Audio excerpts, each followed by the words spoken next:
I'm today announcing the establishment of an independent Privy Councillor Committee of Inquiry. It will consider the period from summer 2001, before military operations began in March 2003, and our subsequent involvement in Iraq right until the end of July this year. Now, we welcome an inquiry. Indeed, we've been calling for it now for many, many months. The inquiry is essential so that by learning lessons, we will strengthen the health of our democracy, our diplomacy and our military. I'm far from convinced that the Prime Minister has got it right.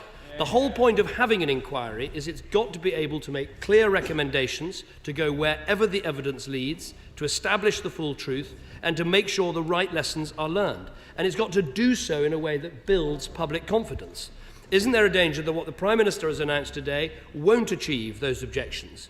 The membership looks quite limited, the terms of reference seem restrictive, and the inquiry isn't specifically tasked to make recommendations, and none of it will be held in public. A secret inquiry conducted by a clutch of grandees handpicked by the Prime Minister is not what Britain needs.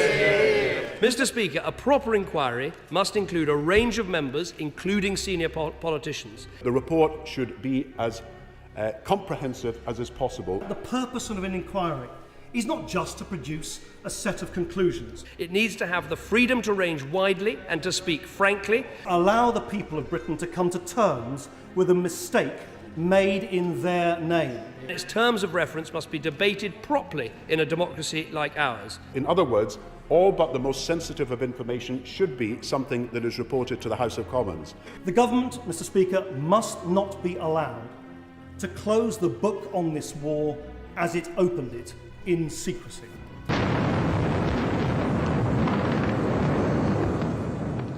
Thank you, Mr. Speaker. Those of us who opposed the Iraq War for very good reason, and many, many other people outside this place, are very concerned about the inordinate delay in publishing the findings of the Chilcot report.